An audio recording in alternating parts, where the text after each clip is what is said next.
A paz do nosso Senhor e Salvador, Jesus Cristo.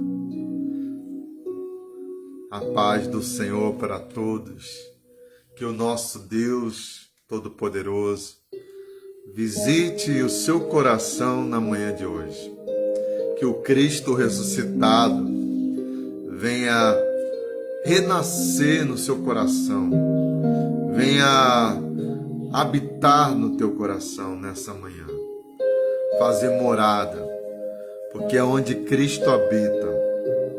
Ali, queridos, há mudanças profundas na alma. Ele é o autor, ele é o consumador da nossa fé. Aqui em Hebreus, eu ainda falando desse nome, falando desse homem, falando desse Deus, o Filho do Deus vivo, o Cristo, o Messias. Eu quero falar sobre o sacerdócio de Cristo, o seu sacerdócio eterno. Aqui na carta, ou na epístola aos Hebreus, aqui no capítulo 2, o autor, em toda a epístola, praticamente, ele vai fazer aqui uma contraposição, ou ele vai fazer um paralelo, ou uma comparação aqui, entre a antiga aliança e Cristo. E a primeira comparação, na verdade, ele vai falar sobre Cristo e os anjos, provando pelas Escrituras que Cristo é superior aos anjos, que ele é superior à velha aliança, que ele é superior a Moisés, que ele é superior, porque ele é o Filho de Deus. E aqui está escrito, porque convinha que aquele por cuja causa são todas as coisas, e pelo qual todas as coisas subsistem, trazendo muitos filhos à glória, consagra-se pelas aflições o autor e príncipe da salvação deles. Então convinha, era necessário que aquele por cuja causa são todas as coisas subsistem nele. Ainda aqui em Hebreus, no capítulo 1, vai falar que antes Deus falou através de muitas formas, dos profetas, por revelações angelicais, teofanias. Deus falou de muitas formas, mas agora ele falou através do seu próprio Filho, que se encarna, como está em Gálatas 4, na plenitude dos tempos, no tempo determinado por Deus, quando seu Filho veio à terra, tomou uma forma humana, se tornou semelhante a nós. E aqui esse Jesus que vai dizer em Hebreus capítulo 1, que se tornou herdeiro de tudo e que sustenta todo o universo pelo poder da sua palavra. Esse Cristo poderoso que sustenta todo o universo. Ele não somente criou, Hebreus capítulo 11, versículo 3, que pela fé entendemos que todas as coisas foram criadas, todas as coisas, todo o universo, pelo poder da sua palavra. E é interessante que aquilo que era invisível, aquilo que não existia, veio existir pelo poder da palavra, pelo haja de Deus, lá de Gênesis capítulo 1. E que esse Cristo que é autor, e ele, olha, trazendo muitos filhos à glória. Então tudo que o Filho fez, que também é coautor com o Pai, mas que ele vem desempenhar uma outra função, que é de resgatador, que veio aquele que veio pagar as nossas culpas, conforme está escrito em Isaías 53. O Cordeiro de Deus, que disse João Batista, que tira o pecado do mundo. Através da sua obra, do seu sacrifício, ele trouxe muitos filhos, formando uma grande família, a família de Deus.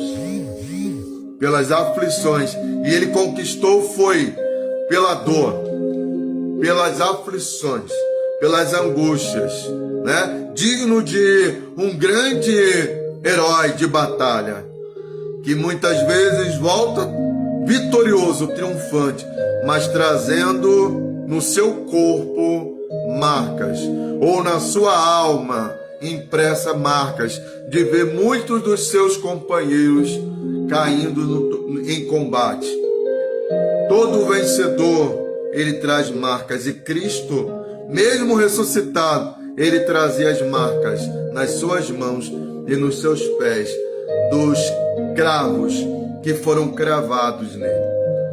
E ele, por meio da sua dor, da sua aflição, da cruz, do sacrifício vicário, ele se torna autor e príncipe da salvação deles. Atos 3,15 vai falar que ele é o príncipe da vida e que a morte não podia conter aquele que era o príncipe da vida. Príncipe, principado, domínio. Ele é o Pai da eternidade, conforme está escrito em Isaías 9. Ele criou a eternidade em nós. Ele é a eternidade. Ele é o Alfa e o Ômega, o Aleph e o Tal. Ele é o princípio, ele é o fim de todas as coisas. A Bíblia diz que antes que houvesse o mundo, ou que tudo houvesse, eu sou. Ele é antes do tempo, porque ele é eterno.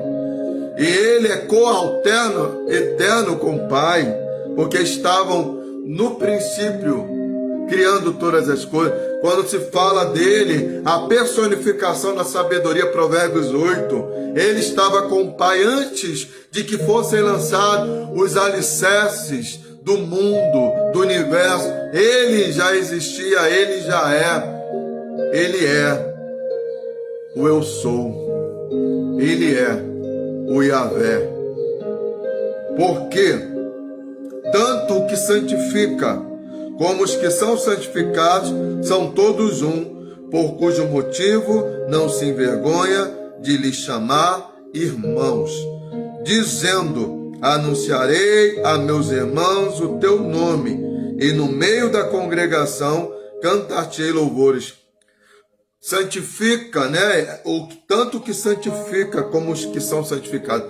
Porque aqui ele está falando do sacerdócio de Cristo.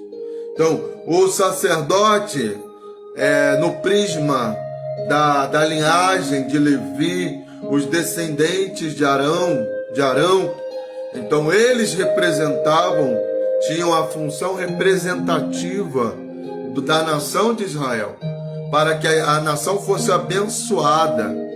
Então, a nação era abençoada por aquilo que o sacerdote desenvolvia, o seu ministério, o seu serviço diário, sacrifícios diários que eram feitos ali naquele altar que ficava na parte externa do templo. O templo, primeiro o tabernáculo, depois o templo, ele tinha 3 repartições, e a primeira ela era externa, chamada o átrio.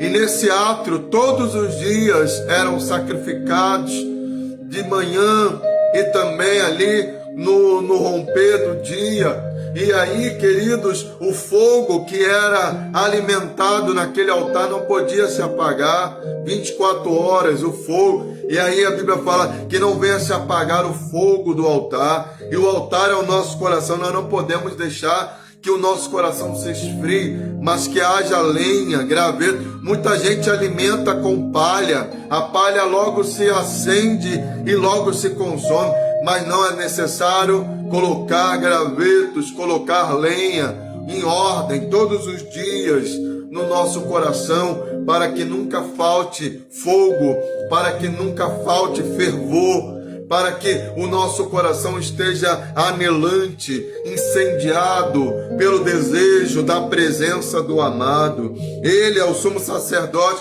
que santifica o povo, a nação.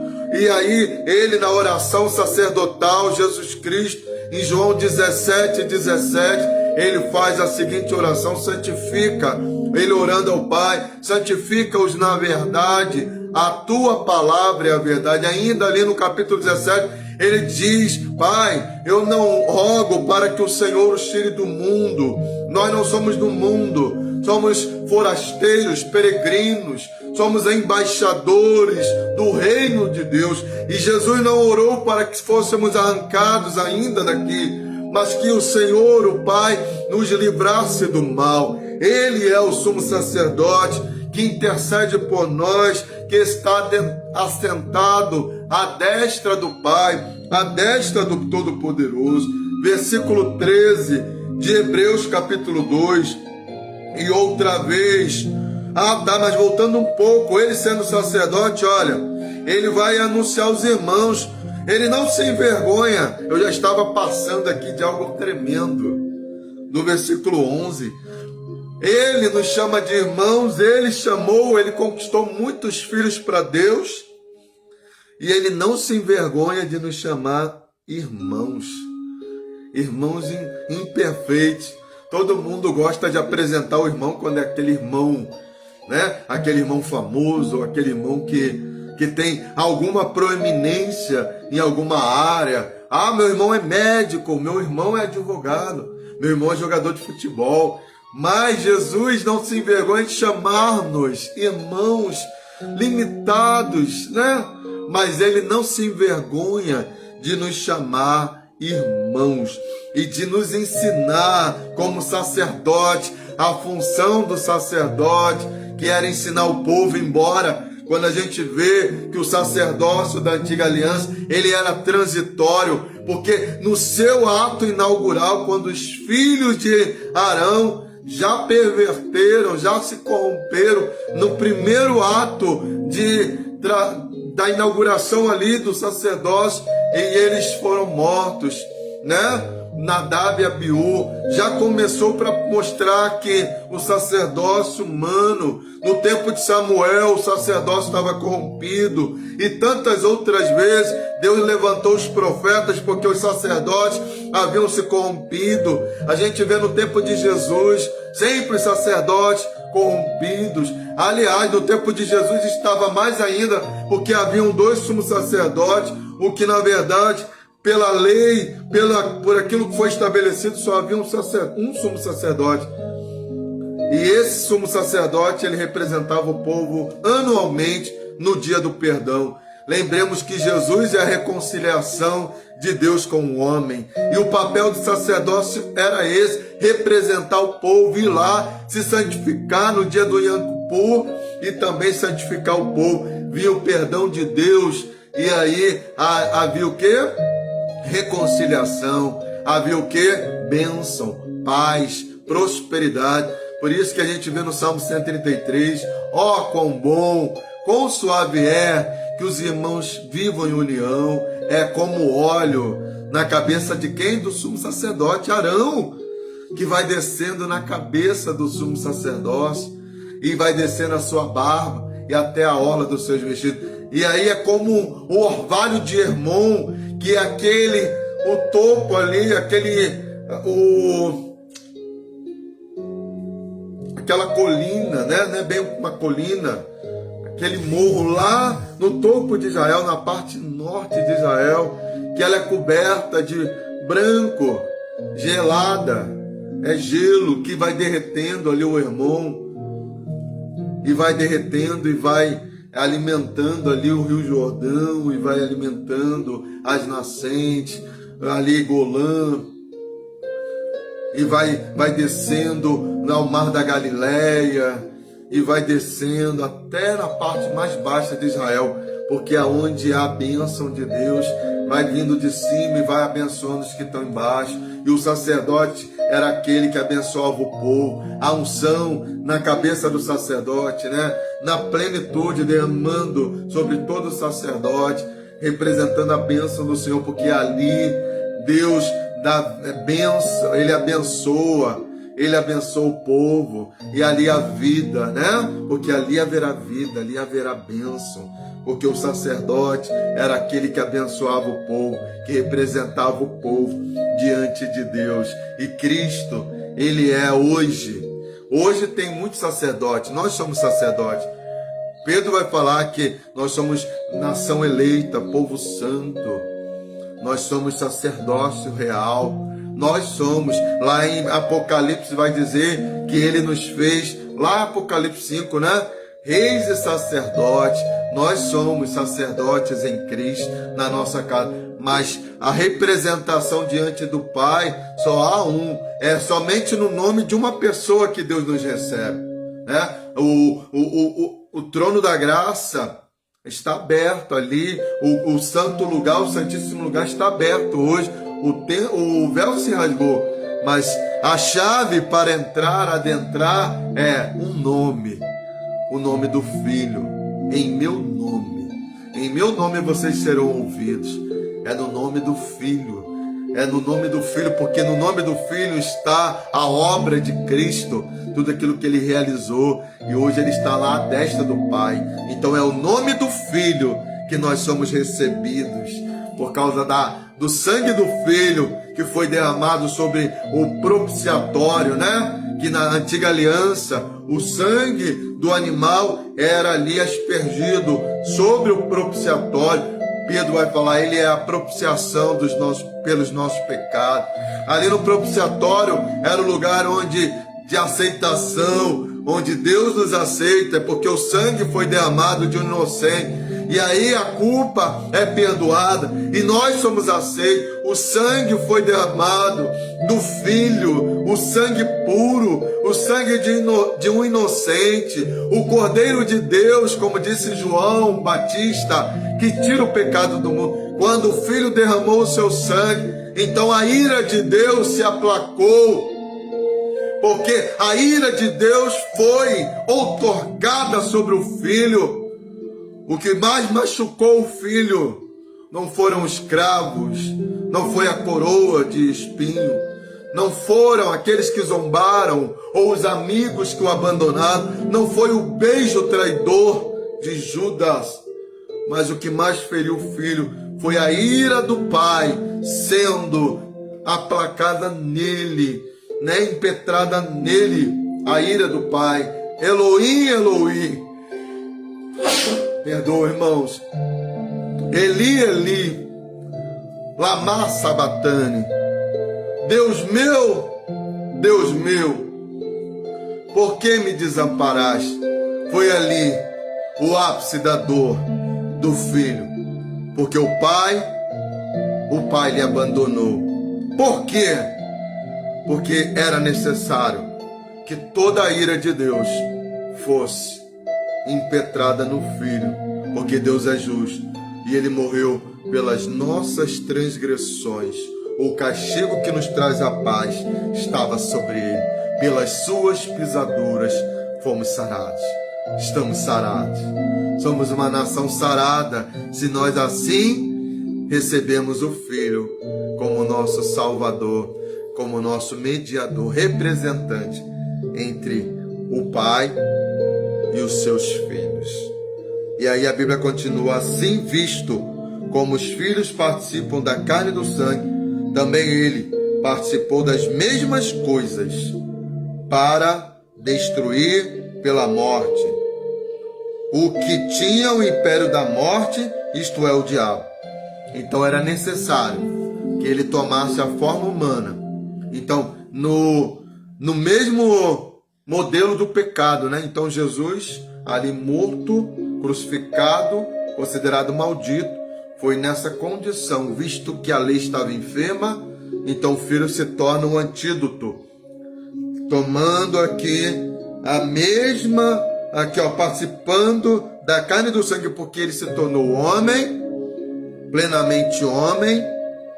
Também ele participou das mesmas coisas para destruir pela sua morte.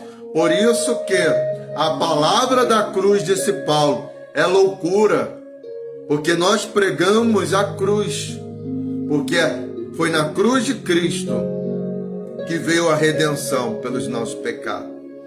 Então, para o judeu isso era uma blasfêmia, né? Para o grego isso era loucura. Para o judeu isso era escândalo.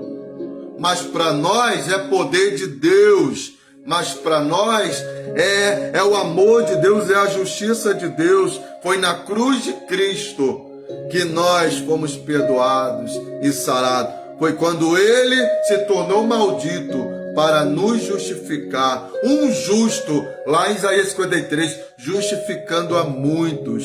O Adão, o segundo Adão, o primeiro Adão já está falando aqui sobre que os filhos participam da carne e do sangue. O primeiro Adão, o primeiro homem, o pai Adão, porque ele é o primeiro, ele é a matriz, né? Ele trouxe pecado, trouxe uma herança, o pecado original. Todos já nascem no pecado. Mas o segundo Adão é o Espírito vivificante. O segundo Adão nos vivifica. O segundo Adão nos justifica.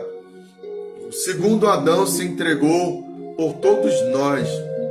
E por causa do segundo Adão, nós fomos de novo reintroduzidos na presença do Pai. Que coisa maravilhosa! Não tem como não amar a Cristo. Ele é tudo e Ele destruiu, né? Ele veio para destruir, para desfazer as obras de Satanás. Se o diabo ainda está atuando na sua vida, se o diabo ainda tem liberdade, legalidade para destruir aquilo que você tem conquistado, é porque você tem dado legalidade.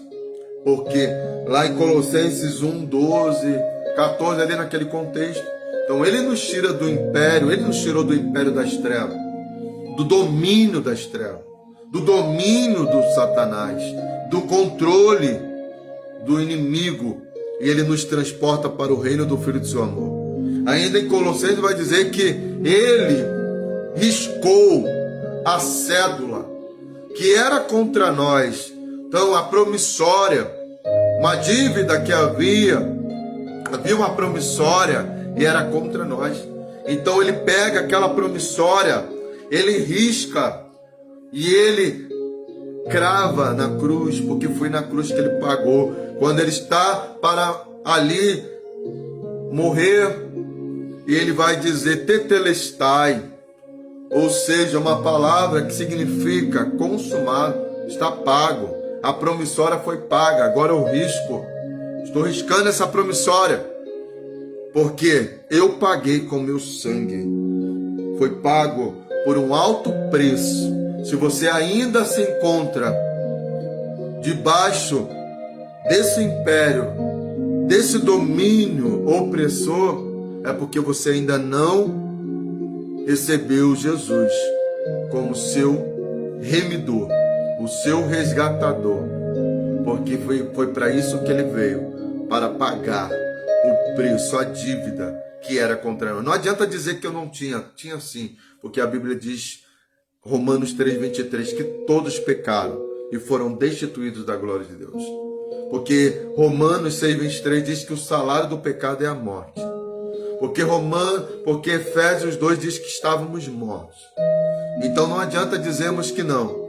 Estávamos sim condenados, apartados de Deus, mas o Filho, o sumo sacerdote eterno, ele veio nos reconciliar, ele veio nos abençoar, porque quando o Pai nos perdoa, então ele derrama a bênção, ele derrama vida, ele derrama graça, favor, alegria, a esperança da vida eterna. E livrasse todos os que pelo medo da morte estavam por toda a vida sujeitos à servidão. Assim vivíamos, escravos do pecado, fazendo aquilo que aborrecia a Deus, vivendo uma vida desregrada, dissoluta, seguindo o nosso próprio coração, seguindo o curso do mundo. Mas a Bíblia diz, não vos conformeis com este mundo. O mundo que a gente fala não é a natureza. O mundo que nós falamos é um sistema global. é um sistema regido, a Bíblia fala, o mundo jaz no maligno. Ou quando falamos de mundo, não estamos falando da natureza exuberante, que foi criação de Deus.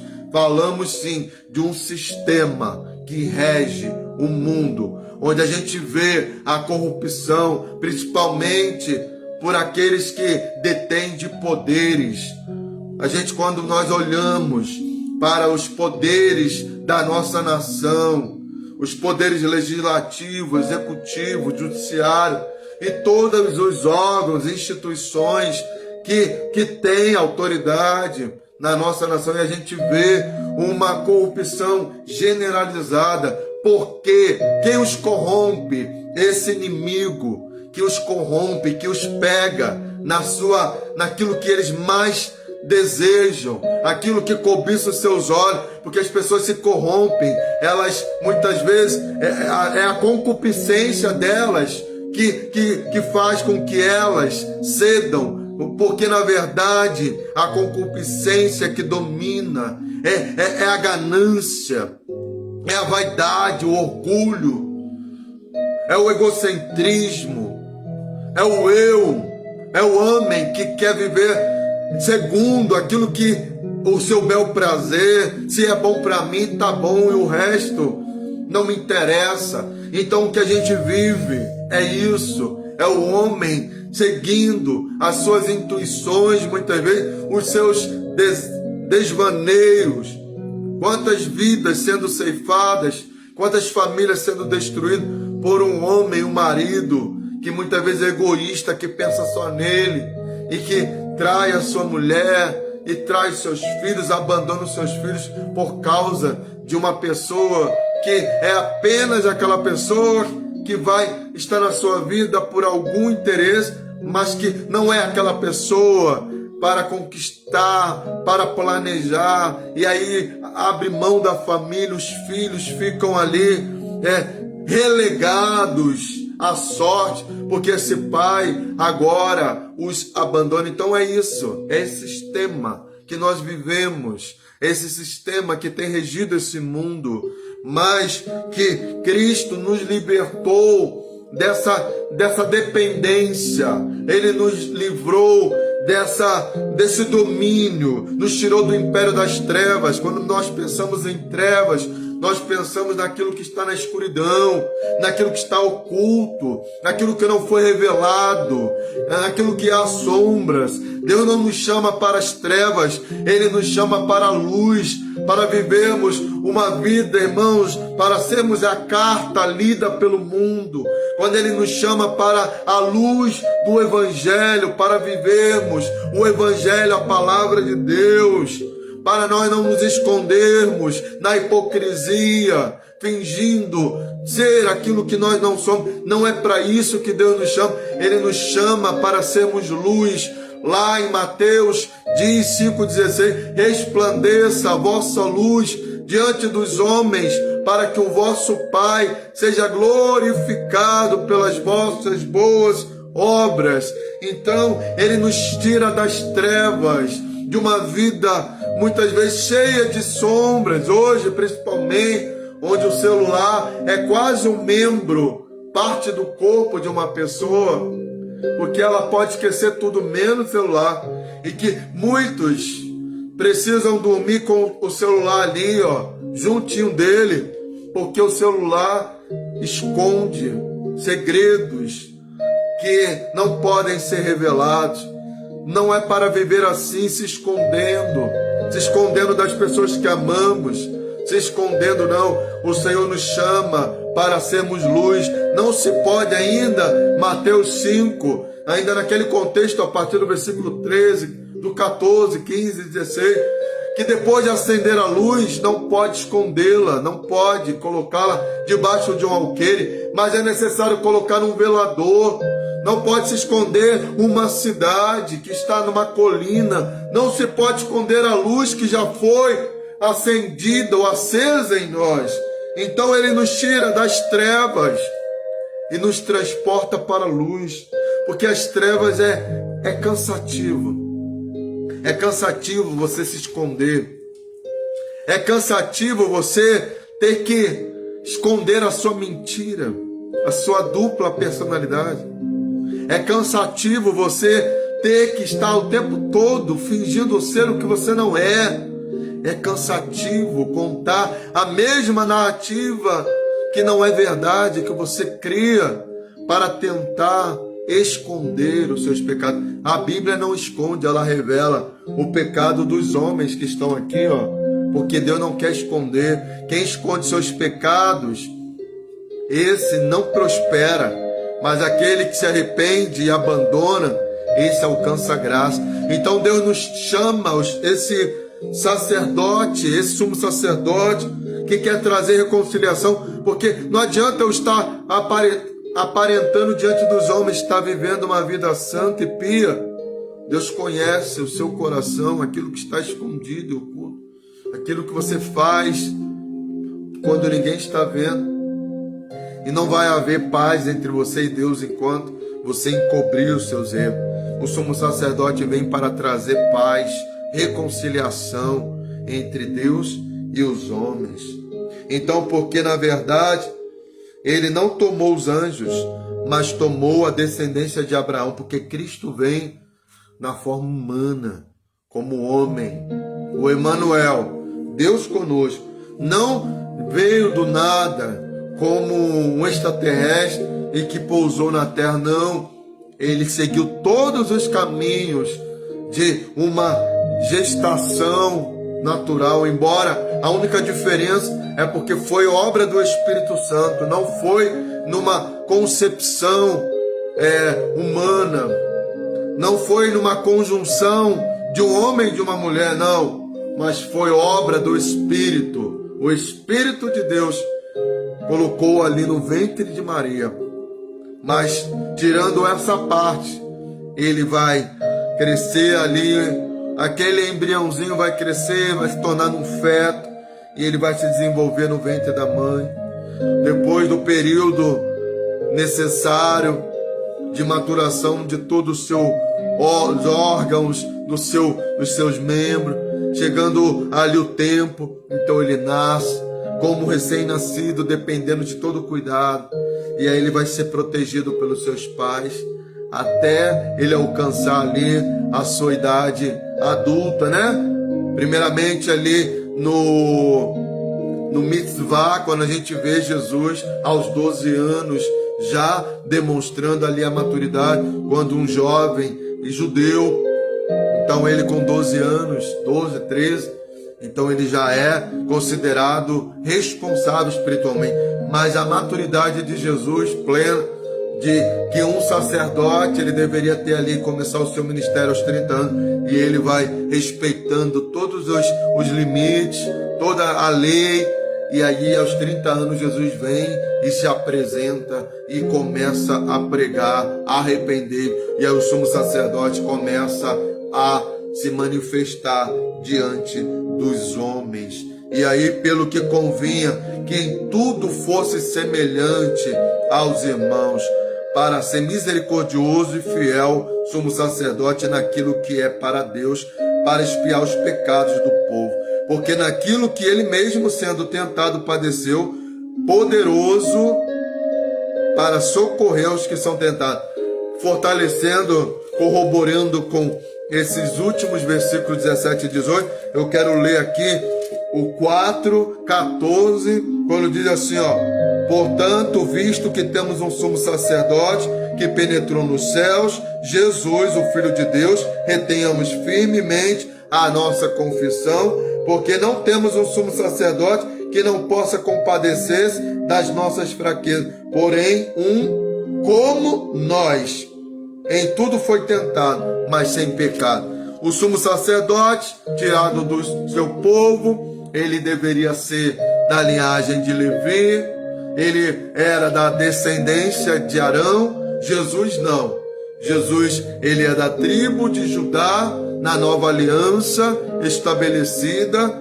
E aí, mas mesmo assim o sumo sacerdote, ele conhecia o povo, ele conhecia as necessidades do povo. Um pastor, né? Um servo do Senhor, um representante não no sentido cabal, porque a Bíblia fala que só há um mediador entre Deus e os homens, mas há os sacerdotes, há sim aqueles que estão aqui com o povo, cuidando, intercedendo, orando, e que conhecem as suas demandas, as suas mazelas, as suas angústias. Então, pastor, muitas vezes sendo um psicólogo, eu estou falando pastor, mas pode ser um líder, o pai, qualquer pessoa que desempenha a função de liderança e que está ali e ele precisa entender, e é preciso ouvir para entender.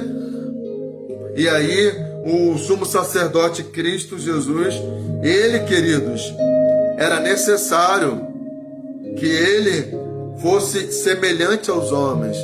Então quando Jesus vem, ele não fala para o pai, pai, eu vou, mas imagina aí esses príncipes megalomaníacos, né? Celebridades que quando vão fazer um show, eles fazem um monte de exigência. Ó, eu vou. Tem até celebridades gospel também que fazem a mesma coisa.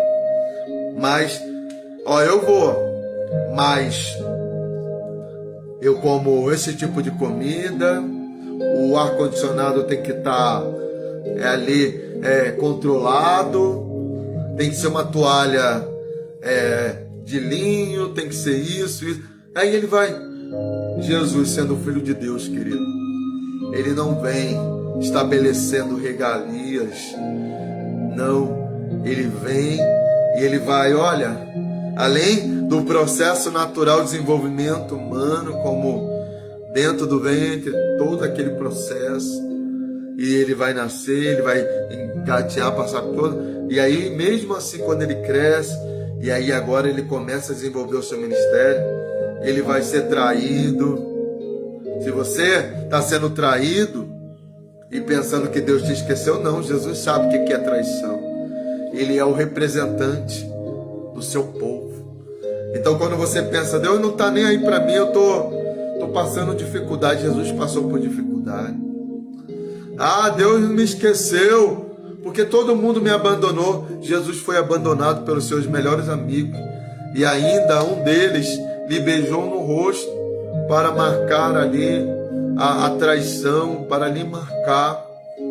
Ah, não, Deus está nem aí para mim, porque as pessoas riem de mim, zombam de mim, zombaram do Filho de Deus, rejeitaram o Filho de Deus. Ele passou fome, passou sede, passou necessidade. Paulo, o maior plantador de igreja, um homem que foi até o terceiro céu, que teve revelações extraordinárias.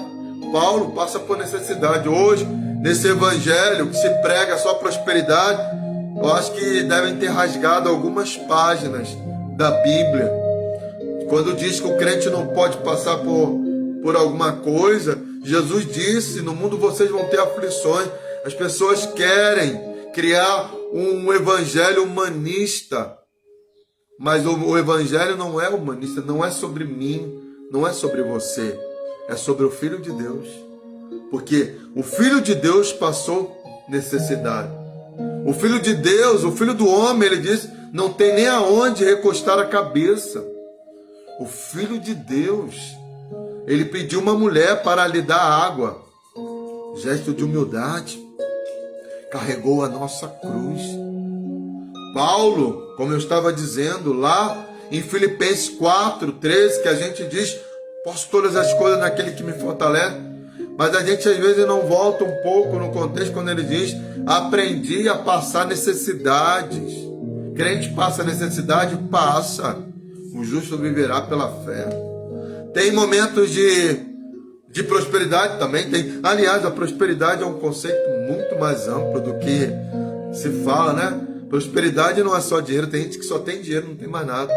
Prosperidade, saúde, prosperidade, saúde espiritual, mental, prosperidade, saúde na família, uma família equilibrada, uma edificada, paz. A felicidade se encontra nas coisas mais simples, singelas da vida.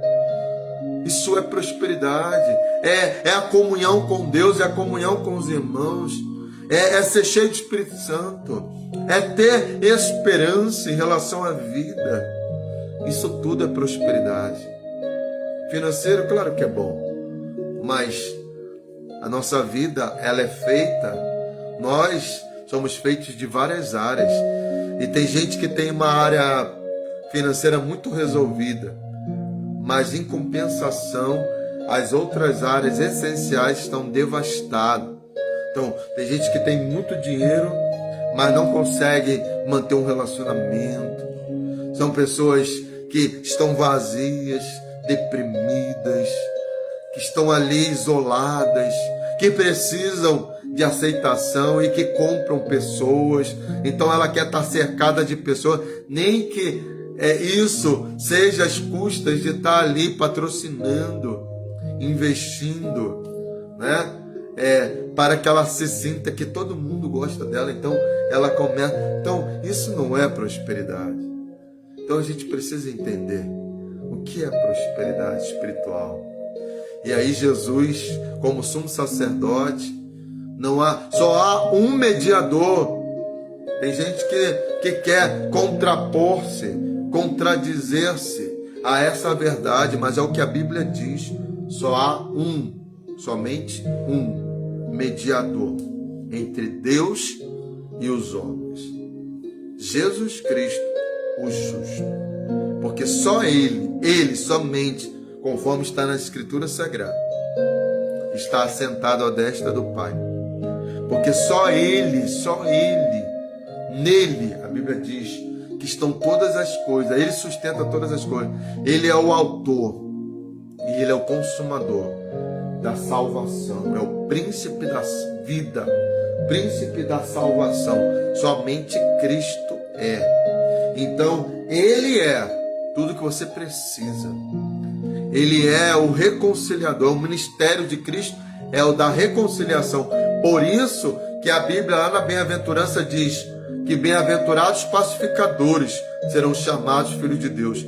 Porém, a Bíblia diz lá em Provérbios 6 que Deus abomina aqueles que estimulam inimizade entre irmãos.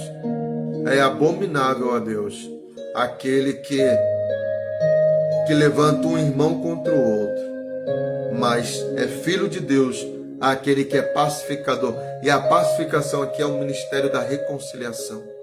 Então, nos tornamos semelhantes a Cristo, filhos de Deus, quando nós anunciamos o Evangelho, que pega o homem que está apartado de Deus e leva-o de novo para os braços do Pai. Jesus é o sumo sacerdote eterno. Ele, querido, entremos com ousadia, está escrito em Hebreus 4:16, diante do trono da graça, a fim de sermos alcançados no tempo oportuno. Quando Jesus morreu, o véu foi rasgado. Não há separação, não há restrição. Quando que eu posso entrar diante de Deus no Santíssimo Lugar? Uma vez por ano? Não. Eu posso entrar, eu posso estar, eu nem posso nem sair. Eu não preciso nem sair, porque a Bíblia diz que na Nova Aliança nós somos a casa de Deus. Nós somos o tabernáculo de Deus.